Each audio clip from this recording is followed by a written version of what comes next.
Hello there, welcome along to Good Morning Transfer. Steve Bruce has been speaking for the first time as Newcastle head coach. Find out what his targets are very shortly. We're putting Neymar's potential transfer to Barcelona under our transfer spotlight. Which set of Championship players have described their new manager's sessions as the best of their career? We'll reveal all on the show. He said he would have quit if Spurs had won the Champions League, but Mauricio Pochettino is ready to go again. But will that be with Christian Eriksen? We'll hear from the manager shortly. And Sheffield Wednesday and Derby fans, we focus our attention on your clubs. It's time to have your say on their transfer business so far, and make sure you get involved using the hashtag #TransferTalk. And let me tell you, word has just gone round the office behind me over here. Ole Gunnar Solskjaer is going to be sitting down in the next 15 minutes for a news conference, which should be exciting. Hopefully get an update on the Harry Maguire situation and maybe even Paul Pogba as well. Remember, this is your show. Plenty of ways for you to get involved in the programme. Join the conversation. Use the hashtag #TransferTalk.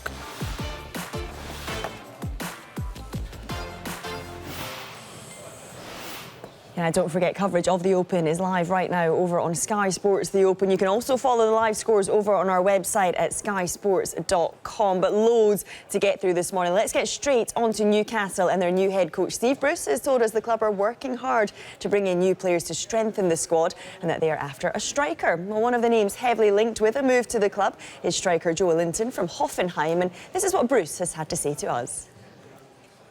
You know, we're under no illusion that you know, there's a bit to do in the transfer market. We're working actively as we speak at the moment, and he was very open and honest in the discussions what we had. Okay, it sounds like a striker, Joelinton, might be very close. Can you tell us anything about that? I can't really. You know, I haven't spoke to Lee Charnley since I've been here, so there's been all sorts of speculation. I don't want to talk on individual names; that would be wrong.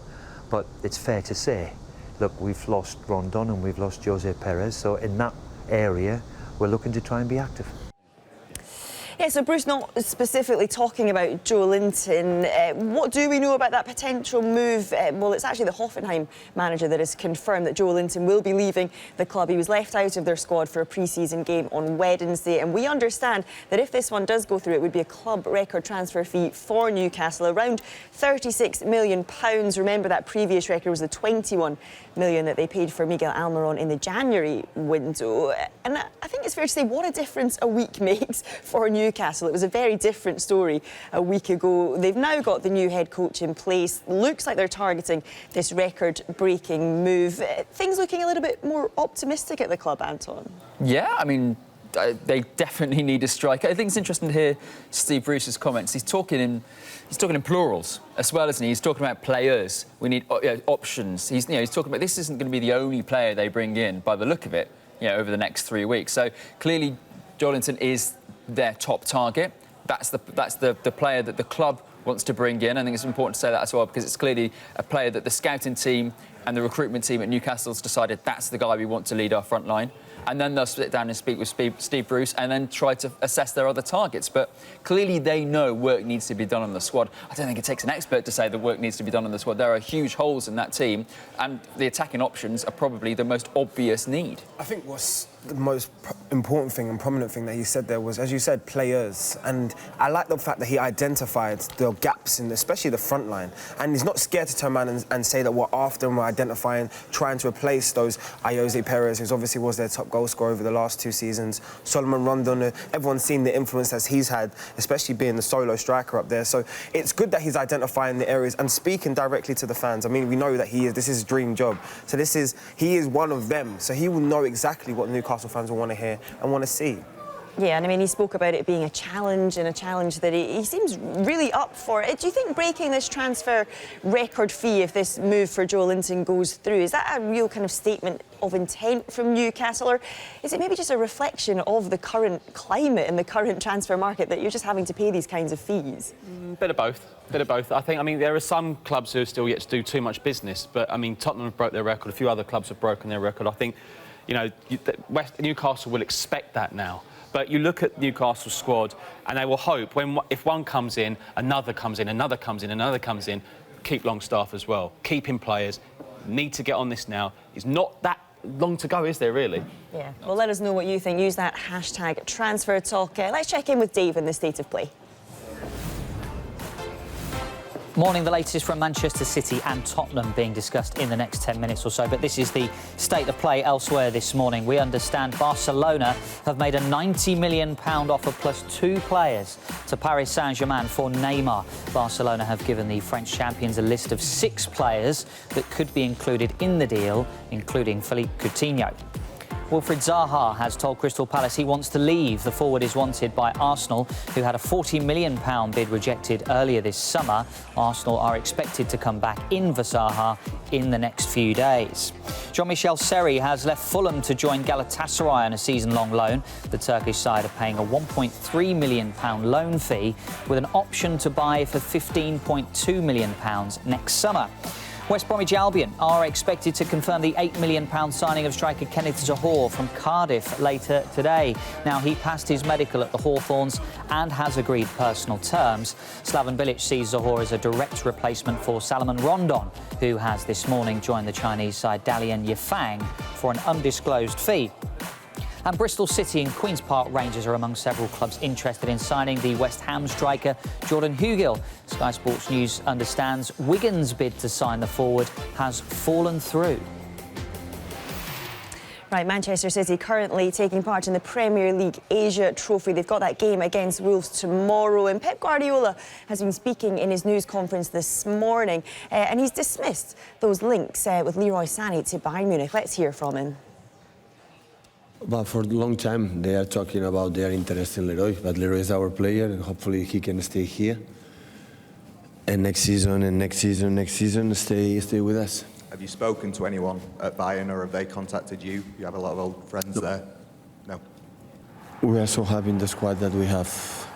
I don't know what's going to happen for the end of the market, and the players are still here, going to stay or not, or new players going to come. So. But every time since I came here, I'm delighted about the players that we have. Yeah, so Guardiola dismissing those links for a move for Sani to Bayern Munich. He says he's perfectly happy with this squad, and with the squad Manchester City have, I guess Guardiola should be pretty happy with this squad. Absolutely. I think what we've seen from Pep Guardiola and Manchester City, sort out the areas we need tweaking, get it done, let's get the season started. That's what I read from Pep Guardiola's press conference there. Well, yeah, they're the champions. So when you are the champions, you just identify. I mean, look at the records that they've broken over the last 2 seasons.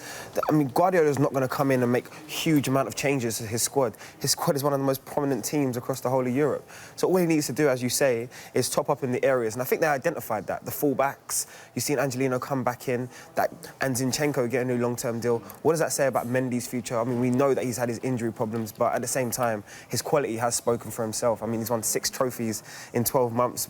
But he's only played like 22 games or something silly like that. So it shows you that he is a man of quality, both internationally and for Man City. But I think Guardiola now, especially bringing in Rodri, has turned around and identified the areas where Man City could top up and add quality. Yeah, I mean, you're talking about adding quality. He obviously mentioning Leroy Sani there and saying that, I mean, I guess he expects him to stay now. How key a player is Leroy Sani for Manchester City? He's crucial, and I think he's crucial because Manchester City don't just want to win the Premier League, they want to win the Champions League. And Leroy Sani's best performances last season came in the Champions League. And that's the thing, that's the one thing that Manchester City cannot avoid, is they haven't cracked Europe yet. Sane's development and Sani getting better and better and better will be key to Manchester City making that huge breakthrough at European level. That is why Pep Guardiola wants to keep him. Yeah, and Mark, I mean, Manchester City, it's clear they are going to compete again at the very top, and it's a case of what do other clubs need to do to get close to them, I guess? It's almost an impossible job, isn't it? You know, Liverpool were so close in the Premier League, but they still didn't win the Premier League, and that's the biggest challenge. How do you improve an already incredible squad at Liverpool, who are the next closest team to Manchester City? And I think that's what's so fascinating about this. But the great thing about Manchester City is that you know Pep Guardiola will not stand still.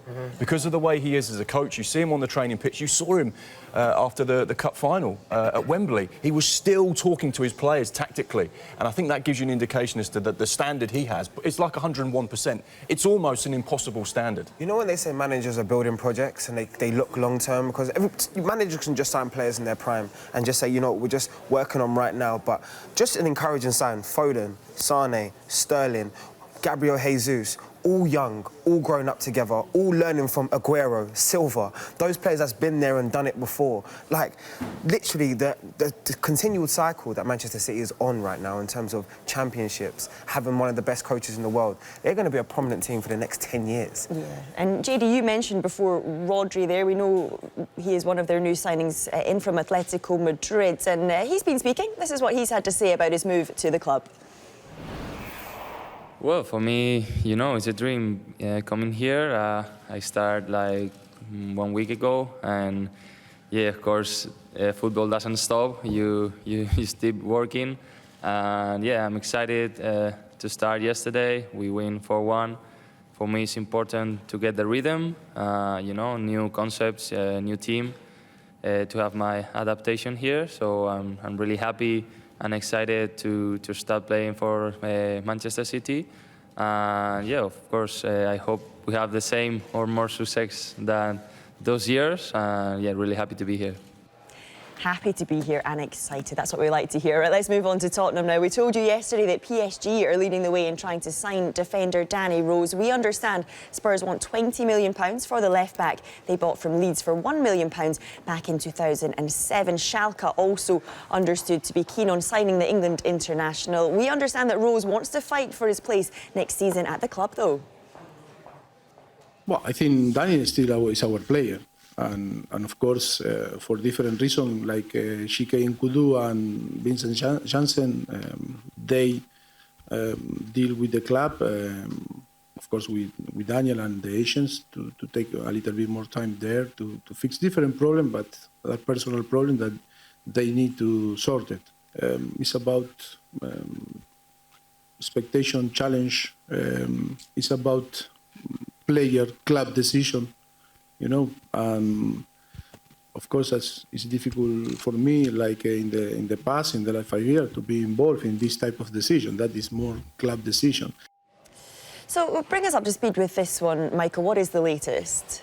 Well, the latest says, as it stands, Danny Rose isn't part of the first-team plans for next season. I mean, Maurizio is always tough to crack in press conferences. You know, he's very good at his answers. You don't always seem to get a hell of a lot out of him. You know, he said he's training at the moment with Vincent Janssen and Nkudu in Enfield. I mean, they are two players Spurs are really trying to let go of. But Danny Rose, fantastic player, England international, and many Tottenham supporters really are going to miss him if he goes.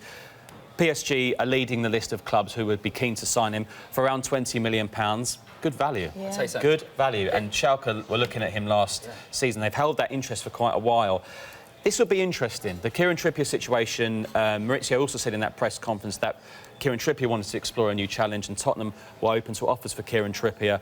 But it leaves a bit of a situation at left-back if Rose was to go. I think it's fascinating from Paris Saint-Germain's point of view as well. They've got two established Champions League sort of experienced left-backs in Juan Bernat and Layvin Kurzawa, both internationals, and yet at the same time, they see Danny Rose as an option that they want right now to come in and compete. And I'm interested for Danny Rose as well, because he'll be in a similar position as he was at Tottenham, competing against established, senior internationals in the left-back position. So it depends whether that move will interest him as well. But I think it says a lot about the player if a club like Paris Saint-Germain want to come in for him. Yeah.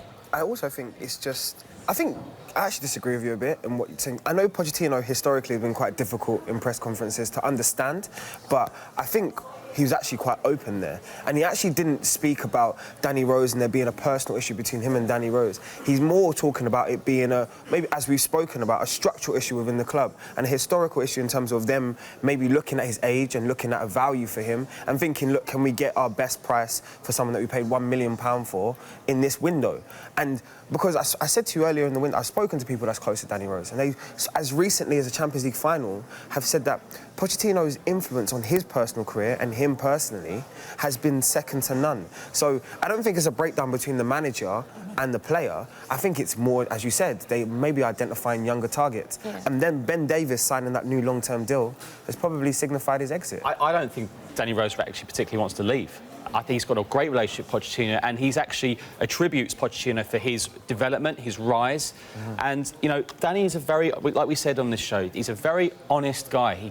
He tells you what he genuinely feels. Yeah. Like, no real media training. He's a very intelligent guy. If he feels low, he'll say he feels low. If he's enjoying his football, he's enjoying his football. At the end of the Champions League final, I want to stay, but who knows in football? Yeah. Who knows? You know, that is Danny Rose. Yeah, and it is our understanding that he is prepared to, fight for his place in the squad. So this is one that we're definitely going to keep across.